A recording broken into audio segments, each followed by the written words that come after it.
Israel की बर्बरियत की इंतहा सियोनी फोर्सेस के निहत्ते फलस्तीनियों पर बुज़दिलाना वार। इसराइली फौज की मस्जिद अलूदा और उस्मान बिन काशकर मस्जिद पर शदीद बमबारी। रिफा और जबालिया पनाह गुज़ीन कैंप पर भी गोले बरसा दिए। गुज़िश्ता 24 घंटों में 350 से ज़ायद फलस्तीनी शहीद, सैकड़ों जख्मी हो गए। इसराइली हमलों में शहीद फलस्तीनियों की तादाद 17,177 तक जा पहुंची। 46,000 से ज़ायद जख्मी हो चुके। फलस्तीनी वजारत सेहत की तस्दीक। इसराइली फौज का 2 माह के दौरान गजा पर 10,000 फ़िज़ाई हमले करने का एतराफ़। सियोनी फौज ने मकबूजा मगरबी किनारे में 3200 से ज़ायद फलस्तीनियों को गिरफ्तार कर लिया। खान यूनिस का भी मुहासरा। गजा में फलस्तीनी शहरियों के साथ इसराइली फौज का बदतरीन सलूक, निहत्ते अफराद को बरहना करके तजलील की गई। शदीद सर्दी में खुले आसमान तले ठंडी जमीन पर बिठाए रखा। बच्चों, बुजुर्गों और जवानों के साथ हतक अमेज सलूक करके ट्रकों में डालकर नामालूम मकाम पर ले गए। तस्वीर सोशल मीडिया पर वायरल हुई। इसराइल को गजा जंग के लिए दोस्त ममालिक 10,000 टन फौजी साजो सामान दे चुके हैं। 7 अक्टूबर से अब तक 200 कार्गो तैयारे मुख्तलिफ ममालिक से हथियार, गोला बारूद और फौजी गाड़ियां लेकर इसराइल पहुंचे। इसराइली वज़ारत दिफा ने मुल्क में भारी मिकदार में जंगी साजो सामान आने की तस्दीक कर दी। इसराइल की जानिब से जंगी इमदाद फराहम करने वाले ममालिक का नाम जाहिर न किया गया।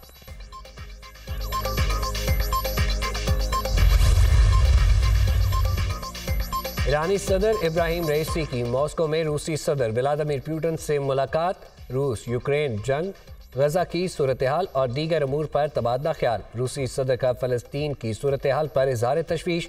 मसला फलस्तीन का हल 2 रियासतों का क़याम है। व्लादिमीर पुतिन की गुफ्तगू। इसराइल गजा में फलस्तीनियों की नस्ल कुशी कर रहा है। निहत्ते और मासूम लोगों के कत्लेआम की शदीद मजम्मत करते हैं ईरानी सदर इब्राहिम रईसी। अल अज़ीज़िया रेफरेंस दोबारा समात के लिए एहतसाब अदालत को भिजवाने की इस्तदा मुस्तरद। इस्लामाबाद हाई कोर्ट का रेफरेंस पर अपील मेरिट पर सुनने का फैसला। इजाफी शवाहिद का जायजा लेकर अपील पर फैसला करेंगे। सजा बढ़ाने की अपील का मामला तब आएगा जब सजा बनती होगी। Chief justice Islamabad high court के अल अज़ीज़िया रेफरेंस में नवाज शरीफ की सजा के खिलाफ अपील पर समात में रिमार्क्स। मुकदमा रिमांड ना करना 2 धारी तलवार हो सकता है। जस्टिस मियां गुल हसन औरंगजेब। नवाज शरीफ की फैमिली ने 1976 में दुबई में गुल्फ स्टील मिल्स लगाई। ये गुल्फ की सबसे बड़ी स्टील मिल्स थी जो दुबई में लगाई गई। बेटे ने बाप को बाहर से बैंकिंग चैनल के जरिए रकम भिजवाई। हिल मेटल एस्टेब्लिशमेंट बनाने के 4 साल बाद ये रकम भिजवाई गई। हुसैन नवाज के अकाउंट से जो रकम आई वो टैक्स रिटर्न में भी जाहिर की गई। अमजद परवेज एडवोकेट के दलाइल। अदालत ने मंगल को नैब से दलाइल तलब कर लिए।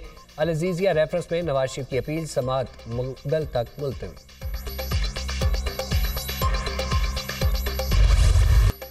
जुल्फ़िकार अली भुट्टो फांसी केस में सदारती रेफरेंस 11 साल बाद समात के लिए मुकर्रर। चीफ जस्टिस काजी फाइज ईसा की सरबराही में 9 रुकनी लार्जर बेंच 12 दिसंबर को समात करेगा। Justice Sardar Tariq Masood, justice Mansoor Ali Shah, justice Yahya Afridi bench का हिस्सा।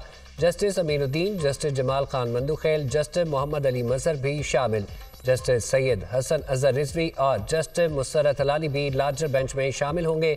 साबिक सदर आसिफ अली जरदारी ने अप्रैल 2011 में सदारती रेफरेंस सुप्रीम कोर्ट में दायर किया था। सदारती रेफरेंस पर सुप्रीम कोर्ट में अब तक 6 समातें हो चुकी। पहली समात 2 जनवरी 2012, आखिरी समात 12 नवंबर 2012 को हुई थी।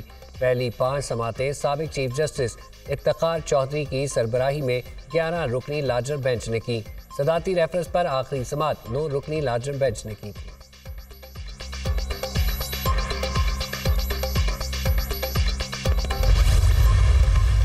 हम वो वाहिद जमात है जो कहते हैं कि हमारे सियासी मुखालिफ नहीं, हमारा सियासी दुश्मन नहीं। ऐसा इस मुल्क में कोई सियासतदान नहीं है जो मैं कहूं कि ये मेरा मुखालिफ है। पाकिस्तान पीपल्स पार्टी का मुकाबला इस गुर्बत, इस बेरोजगारी और इस महंगाई से है। हमें गालम गलोच की सियासत नहीं आता, हमें टिकटॉक की सियासत नहीं आता, और हाँ, हमें गेट नंबर 4 की सियासत नहीं आता, नहीं आता, नहीं आता। हमें टिकटॉक, गालम गलोच और गेट नंबर 4 वाली सियासत नहीं आती। किसी और से नहीं, अवाम से मदद मांगता हूँ। मुल्क में तकसीम की सियासत अरूज पर है। हमारा कोई सियासी मुखालिफ या दुश्मन नहीं। पुराने सियासतदान आज भी अना और पुरानी सियासत कर रहे हैं। नफरत, तकसीम और इंतखाब की सियासत को दफन करना है। ना मेरे हाथों पर करप्शन के दाग हैं और ना किसी का खून। कोई सियासतदान ऐसा नहीं जिसके हाथ साफ हों। मेरे पास 5 साल का प्लान है। अपनी जेब की बजाय मजदूरों की जेब भरना चाहता हूँ। Chairman People's Party Bilawal Bhutto का शांगला में वर्कर्स कन्वेंशन से खिताब।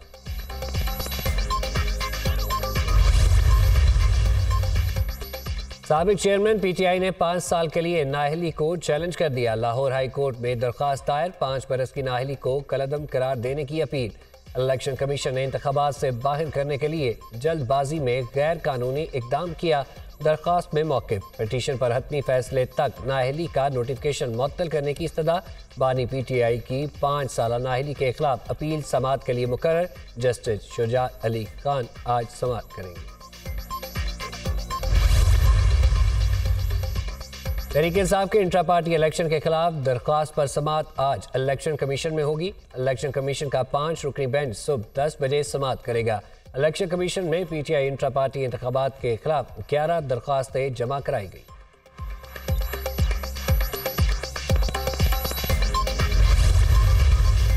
इंशाअल्लाह ताला बैलेट पेपर भी होगा, बैलेट पेपर पे बल्ले का निशान भी होगा और हमने तैयारी की हुई है। और मैंने आपको कहा अदलिया पे हमें एतमाद है।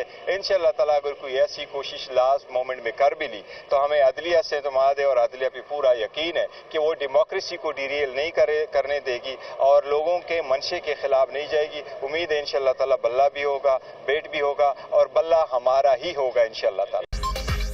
अदलिया पर एतमाद है। उम्मीद है अदलिया हमें भी रिलीफ देगी। पार्टी मुश्किल मरहले से गुजर रही है। साबिक पीटीआई चेयरमैन जिसको कहेंगे उसी को टिकट मिलेगा। बानी पीटीआई ने मिसाल कायम की और वर्कर को पार्टी सौंप दी। यहाँ कोई भतीजे और दामाद को पार्टी नहीं देता। Chairman PTI barrister Gohar Ali Khan की अडयाला जेल के बाहर मीडिया टॉक। साबिक चेयरमैन पीटीआई ने कहा है सुप्रीम कोर्ट के अहकामात की पाबंदी होनी चाहिए। इलेक्शन कमीशन के पास 7 दिन है, वो बल्ले का निशान अलॉट कर देंगे। इलेक्शन शेड्यूल से कबल उम्मीदवारों का ऐलान कर दिया जाएगा। बैरिस्टर अली जफर की गुफ्तगू।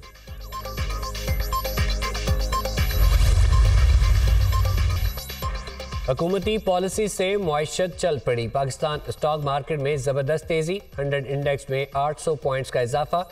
इंडेक्स 64,718 पॉइंट्स की बुलंद तरीन सतह पर बंद। इंटरबैंक में डॉलर 2 पैसे सस्ता 284 रुपये 12 पैसे का हो गया। ओपन मार्केट में डॉलर 285 रुपये पर मुस्तहकम।